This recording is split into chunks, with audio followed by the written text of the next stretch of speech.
મને દુઃખ લાગે છે, પપ્પા મજૂરી કરે છે. બધાએ પગ કાપવાનું કીધું હતું પણ મેહુલભાઈએ પગ બચાવ્યો. ગુજરાત ભ્રમણ કરતા કરતા આજે શામળાજીની બાજુમાં આવેલા પાડલા ગામમાં અમે પહોંચ્યા છીએ. એવો જ એક કિસ્સો આજે અમે અહીંયા આ પાડલા ગામની અંદર અંકિત લુહારિયા કરીને 14 વર્ષનું બાળક જે બાઇકના પાછળ બેઠું અને એક્સિડન્ટ થાય છે. પગ અતિશય ગંભીર રીતે ઢીંચણના નીચેના ભાગમાં તૂટી જાય છે. એ લોકો 2-3 જગ્યાએ ઓપરેશન કરાવે છે. ઓપરેશન પછી એ બાળક ભયંકર પીડાઈ રહ્યું છે. ત્યારે જ એમની ઓળખાણ ડૉક્ટર મેહુલભાઈ ખત્રી સાથે થાય છે. વિડીયો બનાવવાનું કારણ જે છે કે લોકો ખૂબ લેટ મેહુલભાઈ જોડે પહોંચે છે, એટલે એ ખૂબ હેરાન થયેલા પેશન્ટો હોય છે. પણ આ લોકો તો પણ પહોંચી જાય છે અને અંકિતનો ઇલીજારો પદ્ધતિ દ્વારા ઓપરેશન કરવામાં આવે છે અને આજે એની રિંગ પણ નીકળી ગઈ છે. અંકિતનો પગ પહેલાં હતો એવો ને એવો સાજો થઈ ગયો છે. અહીંયા આવીને કરુણ દ્રશ્યો પણ જોવા મળે.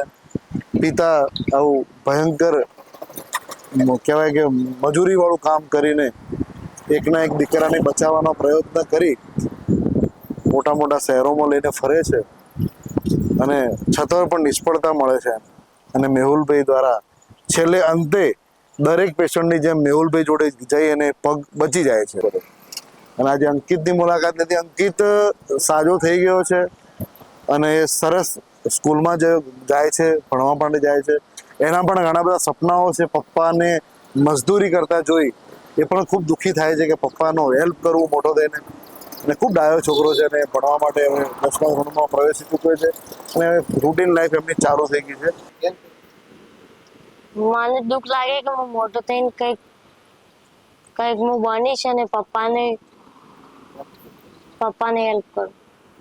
એ સમય તો એટલો જ ચીરો હતો પણ પેલું ઈડર કરાયું અમે રસ્સી લાગી ગઈ ખરી કે પરું થઈ ગયું. મોડાસા લઈ ગયા હતા. મોડાસા વાળા કોઈ ના કીધું પણ પેલો ભાઈ સિરિયસ હતો ખરો મોટો, એના વચ્ચેથી મારા આ ઈડર અમે લઈ ગયા. કિશનભાઈ મણા પેલા છોકરાની બહુ હાલત ખરાબ હતી. 1.5 વર્ષ થઈ ગયું. 1.5 મહિના બસ ચાલતો રિંગ લગાવ્યા પછી. હવે મેં ભણવાનું ચાલુ કરી દીધું. હા, પગ કાપો મોહમ્મદ સાહેબ કહેતા, પગ કાપવાની ગણતરી રાખવાની, એની સમૂહ થાય તેમ. અંકિત લુહાર નામનો એક છોકરો જે ઈડરની બાજુના એક ગામડામાંથી આવે છે. હવે એમને પડી જવાથી ફ્રેક્ચર થયું હતું અને ફ્રેક્ચરમાં ખુલ્લો ઘા થયો હતો. હવે સમહાવ કોઈ કારણસર એમણે ત્યાં લોકલ જગ્યા ઉપર ઓપરેશન કરાયું હતું અને લગભગ 8 થી 10 દિવસમાં જ ઉપરની ચામડી કાળી પડી ગઈ અને પ્લેટ દેખાતી હતી. જેમ જેમ ટાઈમ જતો હતો એમ જે કાળી ચામડી હતી એમાંથી રસી આવવાની ચાલુ થઈ. હવે દર્દીના સગા ગભરાઈ ગયા કે 10-12 વર્ષનો છોકરો અને એમને પગમાંથી રસી આવે તો એ કોઈ પણ મા બાપને ચાલે નહીં. તો પછી એ લોકો ડૉક્ટર Z.A. મેમણ સાહેબ પાસે હિંમતનગરમાં ગયા.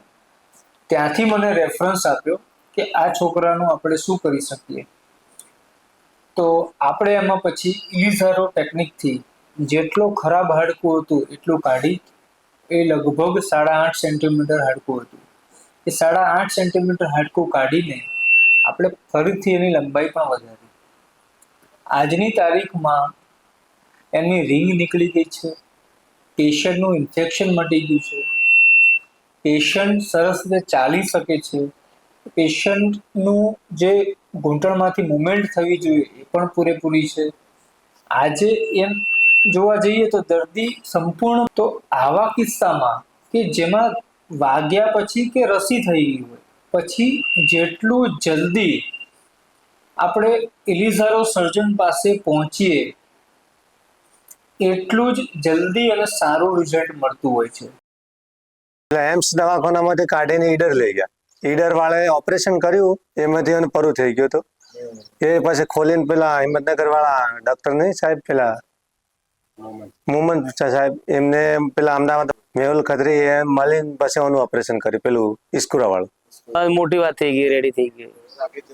જિંદગી આ પગ કાપેલો માણસ હોય એની હું ધંધો કરી શકે? કશું જ નહીં કરી શકે. એની જિંદગી બરબાદ જ કહેવાય. પૈસા તો મહત્વ જ નથી, પણ આ સોરો બચી ગયો. મારે ઘણી વાત થઈ ગઈ. અત્યારે હેડ છે ને કમ્પ્લીટ ભણવા જાય. મેહુલભાઈ કીધું હતું કે આ પેલું ઉપર વાળી બેરિંગ મેલો કે એમાંથી પગ તૈયાર કરી દો, પણ સમય થાય. હવે મને બિલકુલ દુખાવો થતો નથી. મેહુલભાઈ સાહેબનો ખૂબ ખૂબ આભાર. હેલો, હા સર, અંકિત લુહારિયાના ત્યાં આવ્યો છું હું થોડો ઇમોશનલ બી થઈ ગયો અહીંયા આવ્યા પછી, કેમ કે પપ્પા ખૂબ જ મહેનત કરે છે, લુહારી કામ કરે છે અહીંયા બતાવ્યું. અને છોકરો બી ખૂબ હોશિયાર છે, તમને યાદ કરતો હતો હાલ. અને અત્યારે બહુ ચાલી શકે છે પરફેક્ટ. અને ખૂબ ડાયો છોકરો છે, અને ભણવાનું બી એને ચાલુ કર્યું છે. લો એની સાથે વાત કરો, એને થોડું ગમશે એમ. સર હેલો, કઈ નહીં, મજામાં. કેવું છે? કઈ નહીં, મજામાં. હવે સ્કૂલે જાય છે? હા, કેટલામાં ભણે છે? 10માં. ઓહો, બોર્ડની એક્ઝામ આપવા પડે? ના, આજે હમણાં 10માં આવ્યો છું. સરસ સરસ. તો હવે કોઈ તકલીફ નથી ને? ના. બસ, સરસ સરસ. તો મહેનત કરો, આગળ વધો. હમ. બરાબર. એ